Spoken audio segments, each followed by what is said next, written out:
नमस्कार विद्यार्थी मित्रांनो, स्मार्ट अभ्यास या यूट्यूब चॅनलवर आपले मनापासून स्वागत आहे. आज दिनांक 13 फेब्रुवारीच्या ज्या महत्त्वपूर्ण चालू घडामोडी असणार आहेत त्याचा अभ्यास या व्हिडिओच्या माध्यमातून आपण करणार आहोत. तत्पूर्वी आपण जर चॅनलवर नवीन असाल तर चॅनलला सबस्क्राईब करून घ्या. व्हिडिओ जर आवडला तर व्हिडिओला लाईक करा. तसेच हा व्हिडिओ आपल्या विद्यार्थी मित्रांना नक्की शेअर करा, जेणेकरून याचा फायदा आपल्या मित्रांना सुद्धा होईल. चला मग सुरुवात करूया आजच्या महत्त्वपूर्ण चालू घडामोडींना. आणि पहिला प्रश्न असणार आहे की मिचिबिकी 6 उपग्रह कोणत्या देशाने अवकाशामध्ये प्रक्षेपित केलेला आहे. ऑप्शन्स या ठिकाणी देण्यात आले आहेत. योग्य उत्तर असेल ऑप्शन नंबर सी, जपान या देशाने नुकतंच हे मिचिबिकी 6 नावाचं उपग्रह अवकाशामध्ये सोडलेलं आहे. त्याविषयी काही पॉईंट्स लक्षात ठेवायचे आहेत. तर हा एक नेव्हिगेशन उपग्रह आहे आणि हे जे काही जपानची अंतराळ संस्था आहे जक्सा नावाची, त्याच्याकडून हे सॅटेलाइट प्रक्षेपित करण्यात आलेलं आहे. आणि याचं काम काय असणार आहे की जपानची जी नेव्हिगेशन सिस्टम आहे QZSS, त्याला अधिक मजबूत करण्यासाठी हे उपग्रह प्रक्षेपित करण्यात आलेला आहे. हा मुद्दा सुद्धा आपण लक्षात ठेवायचा आहे. त्यासोबतच भारताने सुद्धा जी स्वतःची एक नेव्हिगेशन सिस्टम आहे नाविक भारताची, त्याला अधिक समृद्ध आणि विकसित करण्यासाठी नुकतंच NVS-02 नावाचं उपग्रह अवकाशामध्ये प्रक्षेपित केलेला आहे. आणि ही इस्रोची 100व्या क्रमांकाची मोहीम होती मित्रांनो. हा पॉईंट आपल्यासाठी अत्यंत महत्त्वाचा आहे, कारण इस्रोची 100व्या क्रमांकाची मोहीम असल्यामुळे आपल्याला विचारलं जाऊ शकतं. त्यासोबतच जे इतर देशांच्या नेव्हिगेशन सिस्टम्स आहेत ते आपल्याला लक्षात ठेवायचे आहेत. अमेरिकेची आहे GPS, रशियाची ग्लोनास, चीनची आहे बिडो, भारताची नाविक आणि जपानची QZSS. त्यासोबतच आपल्याला नेव्हिगेशन सिस्टम काय असते याविषयी थोडंसं माहिती असणं गरजेचं आहे. जसं की आपण सध्या गुगल मॅप्स वगैरे वापरतो आणि वेगवेगळ्या ठिकाणी जाण्यासाठी त्याचा वापर हे होत असतो. तर मग हे जे काही आपल्याला शक्य होत आहे लोकेशन ट्रेस करणे वगैरे, वेगवेगळ्या ठिकाणी जाणं, तर ते GPS मुळे या नेव्हिगेशन सिस्टममुळे सध्या शक्य झालेलं आहे, जे की आता सध्या अमेरिकेच्या मालकीचं आहे. पण या अमेरिका या देशावर डिपेंडेंट न राहता स्वतःचं नेव्हिगेशन सिस्टम प्रत्येक देशाला हवं आहे. म्हणून प्रत्येक देश हा अशा प्रकारचे प्रयत्न हे करताना दिसून येत आहे. त्यामध्ये आपलं भारत सुद्धा आहे अशा प्रकारचं नेव्हिगेशन सिस्टम बनवण्यामध्ये. तर आपल्याला ते नाव एक लक्षात ठेवायचं आहे. त्यासोबतच जे जपान देश आहे त्याविषयी काही पॉईंट्स लक्षात ठेवायचे आहेत. राजधानी आहे टोकियो, प्रधानमंत्री आहेत शिगेरू इशिबा आणि चलन आहे एन.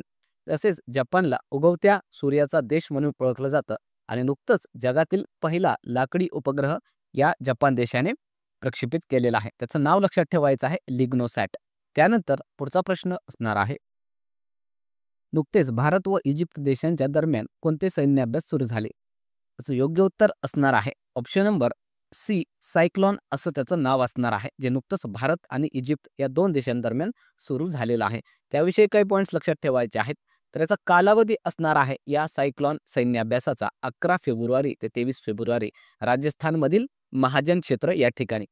त्यासोबतच याचं उद्दिष्ट काय आहे, तर संयुक्त कारवाई क्षमता विकास व विशेष कारवाईसाठी रणनीतीची परस्पर देवाणघेवाण करून दोन्ही देशांमधील जे संबंध आहेत ते बळकट करणे यामागचा उद्देश आहे. हे आपल्याला लक्षात ठेवायचं आहे. त्यासोबतच जे इतर सैन्य अभ्यास आहेत जे आपल्या परीक्षेच्या दृष्टीने महत्त्वाचे आहेत ते आपण या ठिकाणी घेतलेले आहेत, ते आपल्याला लक्षात ठेवायचे आहेत. पहिला आहे मैत्री नावाचा सैन्य अभ्यास, जे की भारत आणि थायलंड या दोन देशांदरम्यान पार पडलेला आहे. शक्ती सैन्य अभ्यास भारत आणि फ्रान्स, गरुड भारत व फ्रान्स, सूर्यकिरण भारत आणि नेपाळ. जिमेक्स नावाचा सैन्य अभ्यास भारत व जपान, वीर गार्जियन आणि धर्मा गार्जियन भारत आणि जपान या दोन देशांच्या सैन्यादरम्यान झालेला आहे. एकोवेरिन भारत व जपान, डेव्हिल स्ट्राईक सैन्य अभ्यास भारतीय वायुसेना आणि भारतीय जी सेना आहे त्यांच्या दरम्यान झालेला आहे. ट्रॉपेक्स 25 हे जे सैन्य अभ्यास आहे ते तिन्ही भारताचे जे तिन्ही सैन्य दल आहेत, इंडियन आर्मी, इंडियन नेव्ही आणि एअरफोर्स यांच्या दरम्यान झालेला आहे. हे मुद्दे अतिशय महत्त्वाचे आहेत, ते आपण लक्षात ठेवायचे आहेत. त्यानंतर पुढचा प्रश्न बघण्या अगोदर व्हिडिओ कसा वाटला ते कॉमेंटमध्ये नक्की सांगायचं आहे. चॅनलवर नवीन असाल तर चॅनलला सबस्क्राईब करून घ्यायचं आहे. तसेच हा व्हिडिओ आपल्या विद्यार्थी मित्रांना नक्की शेअर करा, जेणेकरून याचा फायदा आपल्या मित्रांना सुद्धा होईल. चला मग पुढचा प्रश्न आपण बघणार आहोत. उत्तर भारतातील पहिला हरित हायड्रोजन प्रकल्प कोठे उभारला जाणार आहे.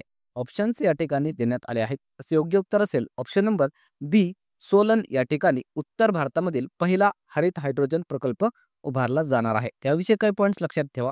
तर हे सोलन कुठं आहे, तर हिमाचल प्रदेशमध्ये आहे आणि हा उत्तर भारतामधील पहिला ग्रीन हायड्रोजन प्लांट असणार आहे मित्रांनो. म्हणून हा प्रश्न आपल्यासाठी महत्त्वाचा आहे आणि याचं नुकतंच उद्घाटन हे त्या ठिकाणचे जे मुख्यमंत्री आहेत सुखविंदर सिंग सुक्खू यांनी त्याची आधारशिलाही ठेवलेली आहे.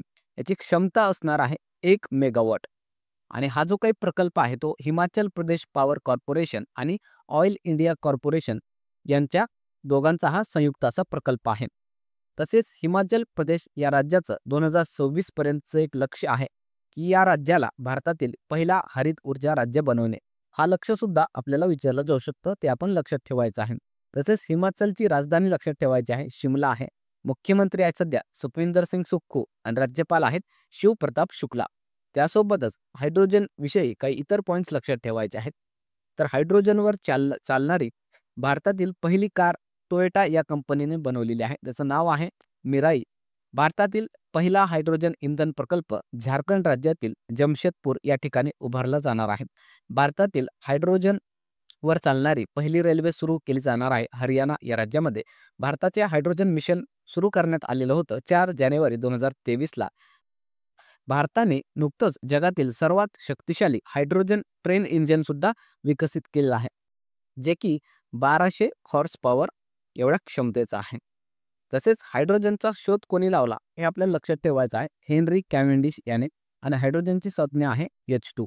त्यानंतर पुढचा प्रश्न असणार आहे, भारताने 2023-2024 या वर्षामध्ये सर्वाधिक निर्यात अर्थात एक्सपोर्ट कोणत्या देशाला केली?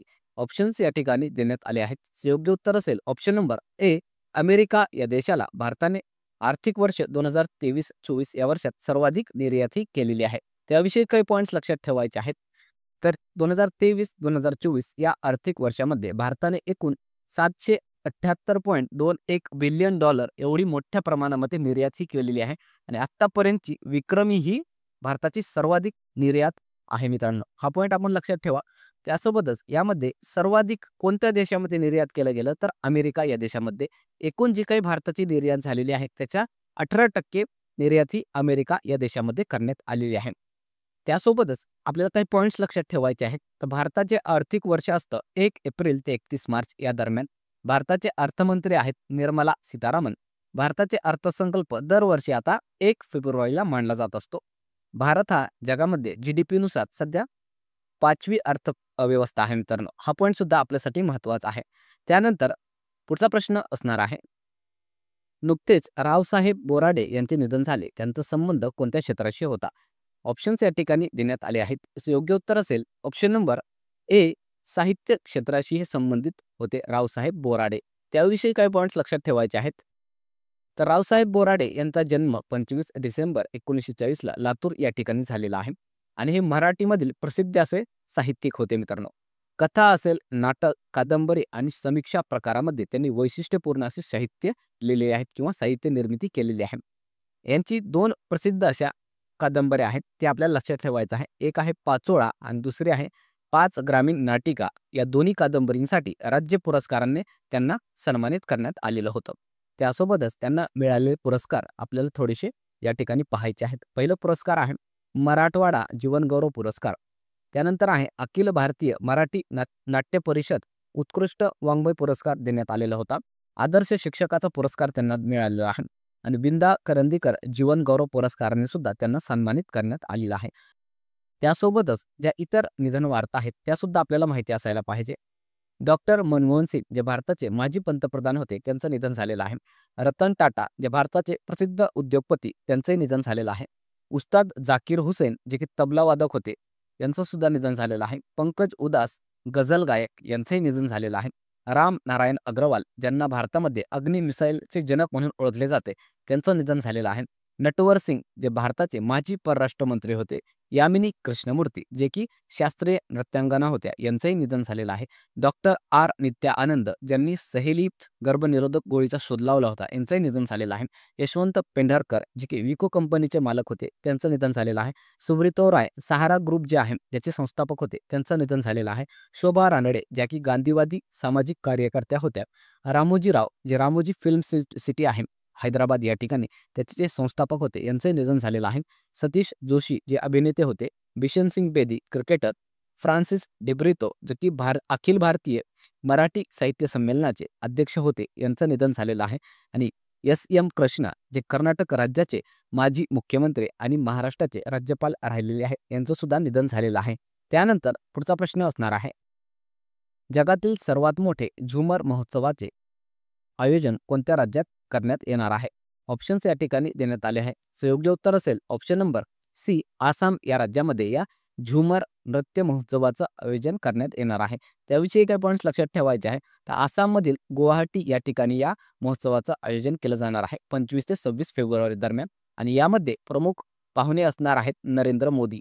आणि जगामधील हा सर्वात मोठा असं नृत्य महोत्सव असणार आहे मित्रांनो. म्हणून हा प्रश्न आपल्यासाठी महत्त्वाचा आहे. त्यासोबतच आसामविषयी काही पॉईंट्स लक्षात ठेवायचे आहेत. राजधानी आहे गुवाहाटी. मुख्यमंत्री आहेत सध्या हेमंता बिस्वा शर्मा. राज्यपाल आहेत लक्ष्मण प्रसाद आचार्य. आणि नुकतंच आसामनं नवीन राजधानी बनवण्याची घोषणा केलेली आहे, दिब्रुगड, जी की 2027 वर्षापर्यंत उभी केलं जाणार आहे. आसामची सांस्कृतिक राजधानी असणार आहे तेजपूर. त्यासोबतच जे इतर महोत्सव आहेत ते सुद्धा आपल्याला लक्षात ठेवायचे आहेत. गंगा महोत्सव 2024 हरिद्वार या ठिकाणी पार पडलेला आहे. निंगोल चक्कोबा महोत्सव मणिपूरमध्ये झालेला आहे. रण महोत्सव गुजरात राज्यामध्ये झालेला आहे. राष्ट्रीय संस्कृती महोत्सव हैदराबादमध्ये पार पडलेला आहे. जल्लीकट्टू महोत्सव तामिळनाडू. ग्रामीण भारत महोत्सव 2025 नवी दिल्ली या ठिकाणी झालेला आहे. फ्लेमिंगो महोत्सव आंध्र प्रदेश राज्यात झालेला आहे. आणि गान नगाई मणिपूर या राज्यामध्ये महोत्सव पार पडलेला आहे. त्यानंतर पुढचा प्रश्न असणार आहे, नुकतेच आंतरराष्ट्रीय AI संमेलनाचे आयोजन कोणत्या देशात पार पडले? याचं उत्तर असणार आहे ऑप्शन नंबर डी, फ्रान्स या देशामध्ये नुकतंच आंतरराष्ट्रीय आर्टिफिशियल इंटेलिजन्स संमेलनाचं आयोजन पार पडलेलं आहे. त्याविषयी काय पॉईंट्स लक्षात ठेवायचं आहे. तर हे जे काही आंतरराष्ट्रीय AI संमेलन आहे ते फ्रान्स या देशामध्ये झालेलं आहे. आणि हे 2 दिवसीय AI संमेलन होतं. यामध्ये भविष्यामधील AI अर्थात आर्टिफिशियल इंटेलिजन्समधील संधी आणि आव्हाने यावर चर्चा करण्यात आली. यामध्ये आपले भारताचे पंतप्रधान नरेंद्र मोदी यांनी सहभाग घेतला होता. हे आपल्याला पॉईंट्स लक्षात ठेवायचे आहेत. त्यासोबतच फ्रान्सविषयी काही पॉईंट्स लक्षात ठेवायचे आहेत. राजधानी आहे पॅरिस. राष्ट्रपती आहेत सध्या इमॅन्युअल मॅक्रॉन आणि चलन आहे युरो. त्यानंतर पुढचा प्रश्न असणार आहे, जागतिक डाळी दिवस कधी साजरा करण्यात आला?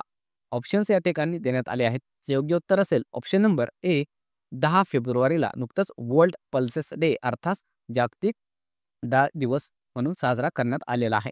त्याविषयी काही पॉईंट्स लक्षात ठेवायचे आहेत. तर दरवर्षी हा 10 फेब्रुवारीला साजरा करण्यात येतो. चा उद्देश काय आहे, तर डाळींचं महत्त्व व त्यापासून मिळणाऱ्या पोषक तत्वांविषयी जागरूकता पसरवणे. आणि यावर्षीची थीम होती pulses bringing diversity to agri food system, म्हणजेच कृषी खाद्य प्रणालीत विविधता आणणे यावर्षीची ही थीम होती. ही थीम आपल्याला लक्षात ठेवायची आहे. तसेच मित्रांनो 2016 हा वर्ष इंटरनॅशनल पल्सेस इयर म्हणून साजरा करण्यात आलेला होता. त्यासोबतच जे इतर दिनविशेष आहेत फेब्रुवारी या महिन्यामधील ते आपल्याला लक्षात ठेवायचे आहेत. 1 फेब्रुवारीला भारतीय तटरक्षक दिन म्हणून साजरा केला जातो. 2 फेब्रुवारी विश्व आर्द्र भूमी दिवस. 4 फेब्रुवारी जागतिक कर्करोग दिन.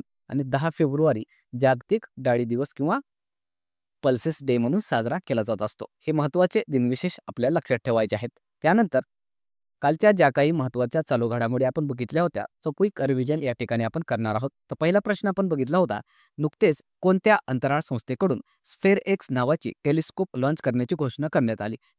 आणि याचं योग्य उत्तर होतं ऑप्शन नंबर बी, नासा. त्यानंतरचा प्रश्न होता, नुकतेच बिमस्टेक युवा शिखर संमेलनाचे आयोजन कोठे करण्यात आले?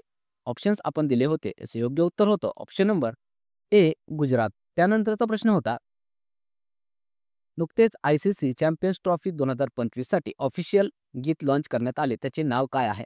याचं उत्तर होतं ऑप्शन नंबर ए, जीत बाजी खेलके. त्यानंतरचा प्रश्न होता, नुकतेच वर्ल्ड हेल्थ ऑर्गनायझेशनकडून इबोला वॅक्सिनचे परीक्षण कोणत्या देशात सुरू करण्यात आले? आणि याचं उत्तर होतं ऑप्शन नंबर सी, युगांडा या देशामध्ये नुकतंच इबोला जे रोग आहे त्याच्या वॅक्सिनचं ट्रायल हे सुरू करण्यात आलेलं आहे. त्यानंतरचा प्रश्न आपण बघितला होता, नुकतेच प्रकाशित माहितीनुसार भारताची सौर ऊर्जा क्षमता किती झाली आहे? आणि याचं उत्तर होतं ऑप्शन नंबर ए, 100 गिगावॅट. त्यानंतरचा प्रश्न होता, नुकतेच कोणत्या देशाने माउंट एव्हरेस्ट आणि 8000 मीटरपेक्षा अधिक उंच पर्वतांवर गिर्यारोहकांना एकट्याने जाण्यास प्रतिबंध घातला आहे? आणि याचं उत्तर होतं ऑप्शन नंबर बी, नेपाळ. त्यानंतरचा प्रश्न होता, नुकतेच झोमॅटो या कंपनीने नाव बदलून काय ठेवले आहे? आणि याचं उत्तर होतं ऑप्शन नंबर सी, इटर्नल. असं त्या झोमॅटो कंपनीनं नाव बदलून स्वतःचं नाव ठेवलेलं आहे. त्यानंतर मित्रांनो, काल आपण होमवर्क क्वेश्चन घेतला होता. तो होमवर्क क्वेश्चन असा होता, नुकतेच कोलकाता येथील फोर्ट विल्यम किल्ल्याचे नाव बदलून काय ठेवण्यात आले? ऑप्शन्स या ठिकाणी आपण दिले होते. त्याचं योग्य उत्तर हे बऱ्याचशा विद्यार्थ्यांनी कमेंट बॉक्समध्ये दिलेलं आहे. त्याचं मनापासून अभिनंदन. आणि ज्या विद्यार्थ्यांना याचं उत्तर माहिती नाही, त्यांच्यासाठी उत्तर आपण सांगणार आहोत. त्याचं उत्तर असणार आहे ऑप्शन नंबर बी, विजयदुर्ग, असं त्या कोलकातामधील जे फोर्ट विल्यम किल्ला आहे त्याचं नाव करण्यात आलेलं आहे. त्यानंतर आजचा होमवर्क क्वेश्चन असणार आहे, पृथ्वीवरील 7 खंडातील सर्वोच्च शिखरे पार करणारी जगातील सर्वात कमी वयाची गिर्यारोहक कोण बनली? ऑप्शन्स या ठिकाणी आपण दिले आहेत. योग्य उत्तर सर्व विद्यार्थ्यांनी कमेंट बॉक्समध्ये द्यायचं आहे. अतिशय महत्त्वाचा हा प्रश्न असणार आहे. बघूया किती विद्यार्थ्यांना या प्रश्नाचं उत्तर हे माहिती आहे. चला मग थांबूया या ठिकाणी. व्हिडिओ जर आवडला तर व्हिडिओला लाईक करायचा आहे. चॅनलवर नवीन असाल तर चॅनलला सबस्क्राईब करून घ्यायचं आहे. तसेच लेक्चरच्या मोफत नोट्ससाठी आपलं जे टेलिग्राम चॅनल आहे स्मार्ट अभ्यास 555, त्याला जॉईन करून घ्यायचं आहे. तसेच इंस्टाग्राम चॅनल आहे स्मार्ट अभ्यास या नावाने, आणि व्हॉट्सअप चॅनल आहे त्याला सुद्धा जॉईन करून घ्यायचं आहे. कारण त्या ठिकाणी विद्यार्थ्यांसाठी आपण मोफत ऑनलाईन चालू घडामोडीची टेस्ट हे घेत असतो. चला मग थांबूया या ठिकाणी. पुन्हा भेटूया एका नवीन व्हिडिओसह. तोपर्यंत धन्यवाद.